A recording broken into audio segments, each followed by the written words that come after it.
Thanks to the support as a channel member, Harold Rotmo. Oh, boys and girls, I'm already missing deep in the lower leagues where it was just a foregone conclusion that we were always going to win. This is a little bit harder. We are still top of the league, but we've lost a match already. We've drawn a match already. And today we have a top of the table clash, which I'm a little worried about. Hello and welcome to part 17 of the Tour de France. I'm Kevin. Coming up on today's episode, we have two games for you. We are at home against our title rivals, level on points with us in second place, Stade Lavallois, and we're also away against Saint Priest, who are rock bottom. So tough one, make me feel better one. That's the idea of what's going to be going on here. Since you were last with me, as I mentioned, largely it's been going pretty well. We do have that one defeat on the books already, and we did struggle in our most recent game. Generally, believe it or not, against the better teams in the division, we do struggle a little bit this season. We are still top of the league, so fingers crossed, we are looking good for a fourth consecutive promotion, but we are only 8 games in. It's a proper 38-game season as well, which we've not had to do before, so less confident than I have been in the past, but you know what? We'll be fine. What isn't fine is that we got through the transfer window and transfer deadline day without finding anyone to bring in on loan. So we are on a little bit of a skeleton squad, especially because we're starting to pick up a few injuries. Goda is injured. He's going to be out for the next month with a hernia. We have no backup goalkeeper besides him. Godin is out for a month as well. He's got a groin strain. Abdullah has been out and is not yet fit to return. Big Fat Dennis, similar situation. Gabriel Tutu, similar situation. So like I say, we are down to the bare bones. And this is the team that is going out there, use your words, for the game against Stade Lavallois, our big title rivals. So it's Mandrea in goal, a back four of Moustache, Deleste, Barrett, and Michael Oliver. Traore at the base of the midfield, Vaquero and Perron ahead of him. Perron, who I tried to sell during the summer and is now a key player because all our midfielders are dropping like flies. And then Gotan and Babai out wide with her up front. Likewise, Bouzrara is our only attacking option off the bench, despite the fact I was willing to release him in the summer. But the situation didn't really present itself because he's on too much money. So we couldn't afford to release him. No one would give us money for him. So now he's here and has the opportunity to revive his tour career because he's going to get on in this game. Let's face it, he is going to get the opportunity to play in this match. He comes on and scores, everything changes and we start to integrate him back into the plans again. But halfway through the first half, absolutely nothing has happened so far. It looks like we're both lining up with a 4-3-3, so potentially cancelling each other out a little bit with those holding midfielders and no one really challenging them. They're just keeping control of the game at the moment, but Barrett is there to get clear from that cross and Her gives the ball away immediately. We had the opportunity for a counter-attack there and we've just carelessly given the ball away. And they are coming at us again, cross coming in from this right-hand side. They got goal side of Michael Oliver, who, although he theoretically can play anywhere across the back four, he is a left footer. He wouldn't be my first choice to be playing for right back. And he is potentially going to struggle a little bit when he needs to be on his right foot. So we need to keep an eye on him, but needs must. He's the only option to play out there for us at the moment. So like I say, I would have liked to have brought in some loans. I just think it's a case of our scouts not catching up quickly enough with the promotions. My director of football wasn't able to find any, and now we are operating on this smaller than ideal squad for a bigger season than we've had to do before, and we are 1-0 down. So it's all getting a little bit harder. It's from a set piece as well, which always stings. Cross comes in. We're just outnumbered at that far post. They had 3 players on our 1 player there. It's just poorly defended from us, and they go 1-0 up. And now I'm looking at the bench, wondering what we can bring on. I mean, we don't have any central midfielders. We only have Bouzrara as a striker. Big Fat Dennis isn't really fit. Well. Oh, Gotan's in here. An equaliser would be very handy. And Kingsley Gotan, out of nowhere, has grabbed the equaliser for us. The ball just bobbled to him. He's taken it round his man and stuck it into the back of the net. That is handy because we didn't look like we were going to manufacture our way back into the game. It took a moment of individual brilliance from Gotan, and it is 1-1. 20 minutes to go. Oh, look at how tired everybody is. Right. Her is going to come off for Bouzrara. We already knew that one was going to be happening. Gotan, I think, will keep on, but Benvindo can come on for bye-bye. And then, I mean, it's just, what have we got here? Nothing really. Boyd's shattered, but I guess it makes sense to bring him on for Oliver at least. Then we've got someone with a right foot on there. And then we can bring Tannard on for Moustache. And you know what? We have done this a few times. Gotan goes back to play in midfield as the Mazzala, and Odobert comes on to play on the left wing.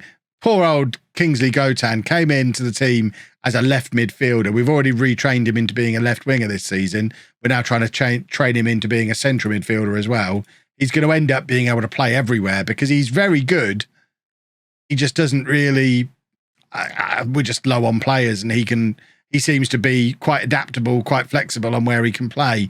Benvindo with the header that goes just over. I don't think we're going to get the breakthrough here, are we? I mean, a draw is fine in the circumstances. We didn't have our first choice players available. We were missing our best player in 2-2, and we didn't lose, and we're still top of the league. So I guess, all in all, can't really complain. Would have liked to have won. Hopefully win 18-0 in this game against the bottom of the league team. Oh, we are moving up in the world. A new contract. A big money new contract as well. We might actually be able to move out of the Airbnb. Let's try and force as much money out of them as we possibly can. Come on, give me more. 1.7k a week. I mean, it'll do. I still remember the days when I was having to get the train back and forth to Paris to do cycling tours just a few seasons ago. So I am on board with that kind of crazy salary. We might have to have a little look tomorrow to see if we can buy a house. Right, few changes for the St. Priest game. Then 2-2 is fit enough to come back in, so he comes back in up front.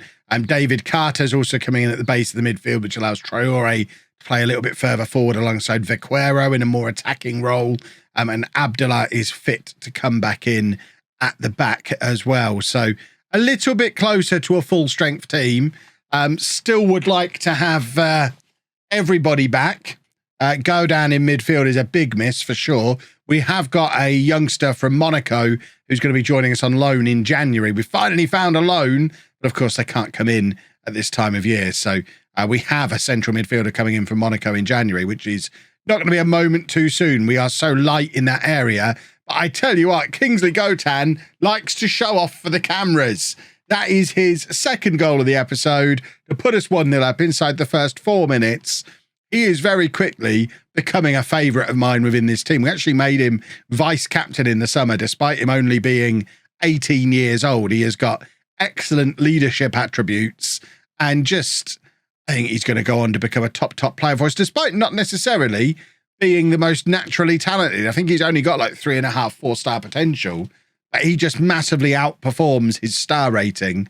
I think he's one of those players who's just got the right mentals, and it just makes him perform better, and he never lets us down. He's excellent for us on that left-hand side and starting to weigh in with some goals as well, which is very, very welcome as an addition to his game.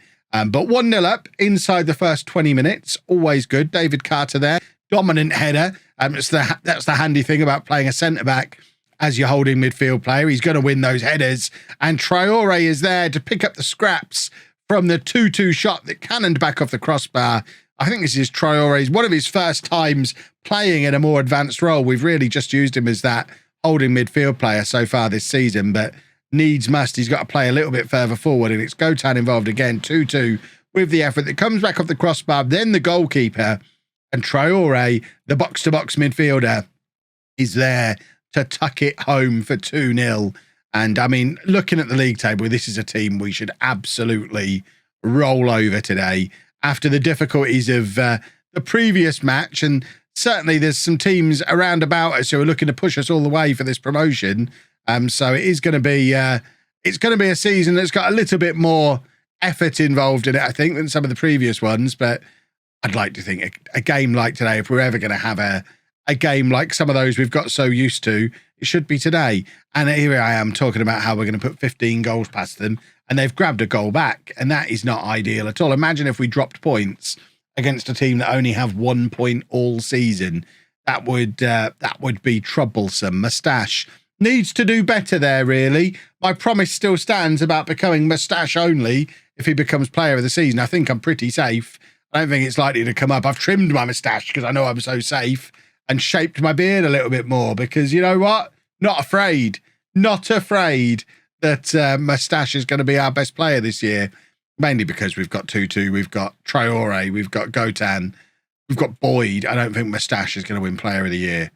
I really hope Moustache doesn't win Player of the Year, because I don't think I'll be allowed to shave off my beard. I think Anna will kill me, but an offer is an offer. Mr. Moustache, Wesley Moustache, I think it is. He doesn't need a first name, does he? Just as long as he's got a moustache and he's called Moustache, that's enough to identify him. He absolutely doesn't need a first name. Right, it's David Carter. We've seen him score one of these already this season. He's only gone and done it again.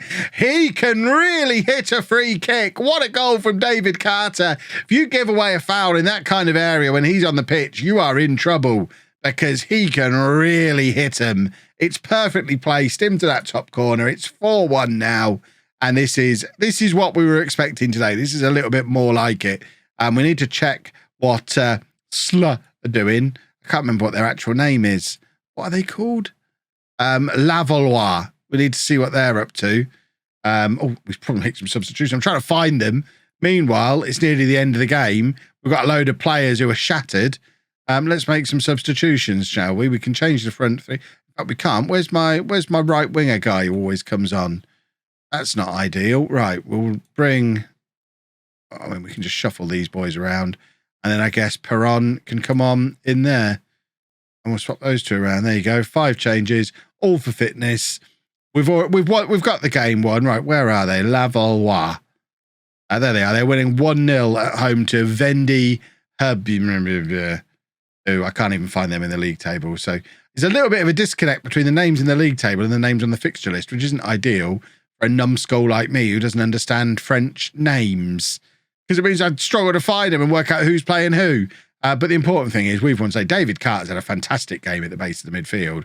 That might be his role. When we've got Oliver and Boyd already here, it's quite hard for Carter to break through as a centre-back. And when we're low on central midfielders, using Traore further forward, it's definitely worked today. So maybe David Carter can start to establish himself in that holding midfield role. And with those free kicks and set-piece distribution in his game as well, probably be a bit of a goal and an assist machine from back there also, which would be very, very handy. And we're just seeing this one out now. 30 seconds or so remaining. Perron plays it back to Carter. Vaquero, who's calmed down a lot this year. We've not had all the injuries and suspensions from him this year, which is good. We're already short of players in central midfield. And here's Oliver on the left-hand side, looking to get a cross in for number 5, looking at that far post. Bye-bye, couldn't get there in time. He is shattered. That's probably why.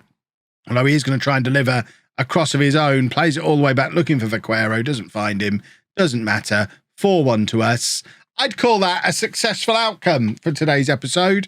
We didn't lose against the team we were supposed to lose against, and we've picked up points where we're supposed to pick up points. We're still top of the league. Lovely old stuff. If you've enjoyed that, please make sure you leave a nice big thumbs up on there for me. Subscribe to the channel for daily Football Manager videos. And thank you very much for watching.